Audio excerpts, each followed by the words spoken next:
আসসালামু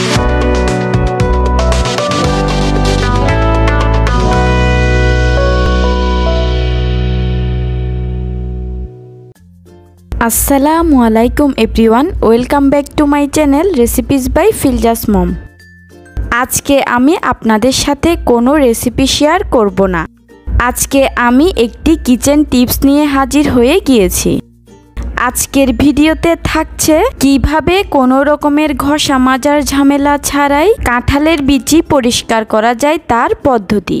আমার আজকের এই কিচেন টিপস কিন্তু 100% কার্যকরী, তাই ভিডিওটি না টেনে সম্পূর্ণ দেখতে থাকুন। আশা করছি আজকের ভিডিওটি আপনাদের অনেক বেশি উপকারে আসবে। সো আর কথা না বাড়িয়ে চলে যাই মূল ভিডিওতে। প্রথমেই এখানে আমি একটা বাটির মধ্যে আমার প্রয়োজন মতো কাঁঠালের বিচি নিয়েছি। এখানে আমি কাঁঠালের বিচিগুলোকে শুকিয়ে নিয়েছি। এরপর কাঁঠালের বিচিগুলোকে কাটার জন্য আমি এখানে এরকম একটা সুপারি কাটা নিয়েছি। তবে চাইলে ছুরি দিয়েও কিন্তু এই কাঁঠালের বিচিগুলোকে কেটে নেওয়া যাবে।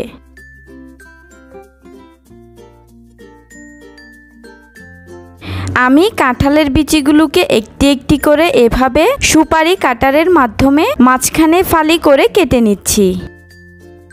এভাবে করেই আমি সবগুলো কাঁঠালের বিচিকে কেটে নিব।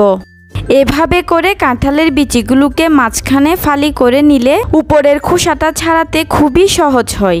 আপনারা একবার এভাবে করে দেখবেন। দেখুন আমি কিন্তু কত সহজভাবেই উপরের খোসাটা ঢিলে নিচ্ছি।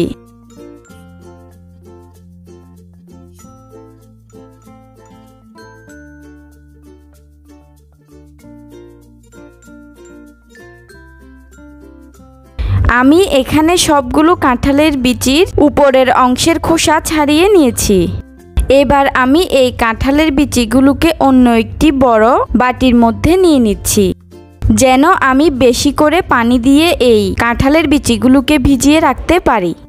এখন এই কাঁঠালের বিচির মধ্যে 1 চা চামচ পরিমাণ দিয়ে দিচ্ছি লবণ।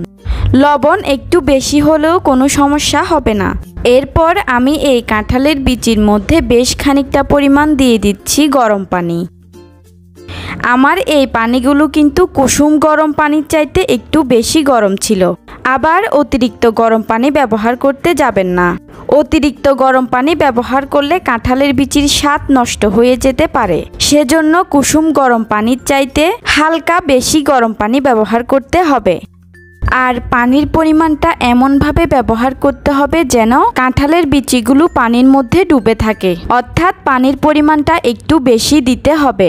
এরপর একটা ঢাকনা দিয়ে ঢেকে রেস্টে রেখে দিতে হবে 10 থেকে 15 মিনিটের জন্য। অবশ্যই কিন্তু খুব ভালো করে ঢেকে রাখতে হবে, যেন ভেতরের বাষ্পগুলো সহজে বের হয়ে না যায়। ফিরে এলাম 15 মিনিট পর। এখন আর শুধু বাকি একটাই কাজ, সেটা হলো এখন শুধু হালকা হাতের সাহায্যে এই কাঁঠালের বিচিগুলোকে কচলিয়ে নিতে হবে। এভাবে হাতের সাহায্যে কচলাতে কচলাতে কিন্তু উপরের খোসাটা খুবই সহজভাবে ছাড়িয়ে যাবে। কাঁঠালের বিচি পরিষ্কার করার সবচেয়ে সহজ পদ্ধতি আমার কাছে এটিই মনে হয়েছে, কারণ এই পদ্ধতিতে কিন্তু কোনো প্রকারের ঘষা মাজা করার ঝামেলা নেই। আর আপনারা যদি বেশি পরিমাণে কাঁঠালের বিচি পরিষ্কার করতে চান, সেক্ষেত্রে পানির পরিমাণটা অনেক বেশি পরিমাণে দিবেন, যেন কাঁঠালের বিচিগুলো পানির ভিতর ডুবে থাকে। এই পদ্ধতিতে কাঁঠালের বিচি পরিষ্কার করতে সময়ও কিন্তু খুবই কম লাগে। দেখুন কথা বলতে বলতেই কিন্তু আমার কাঁঠালের বিচিগুলো পরিষ্কার করা প্রায় হয়ে গিয়েছে। দেখুন কত সহজভাবেই কিন্তু উপরের অংশটা এভাবে ছাড়িয়ে আসছে। আপনারা যত বেশি এগুলোকে কচলিয়ে নেবেন, এগুলো কিন্তু তত বেশি পরিষ্কার হবে। এই পর্যায়ে দেখুন এগুলো কিন্তু পুরোপুরিভাবেই পরিষ্কার হয়ে গিয়েছে। আপনারা আমার হাত দেখে নিশ্চয়ই বুঝতে পারছেন যে এগুলো কতটা পরিষ্কার হয়েছে।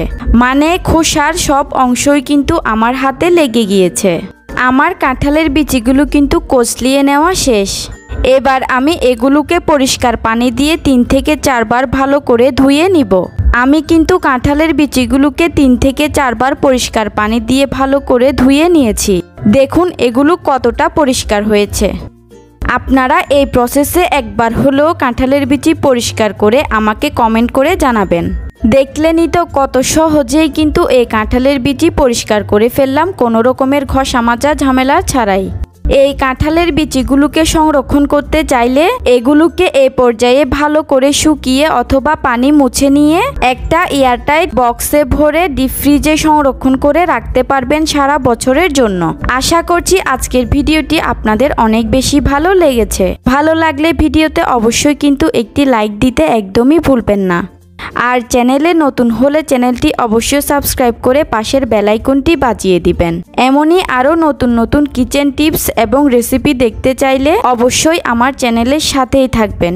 আমি আজকের মতো এখানেই বিদায় নিচ্ছি। আল্লাহ হাফেজ।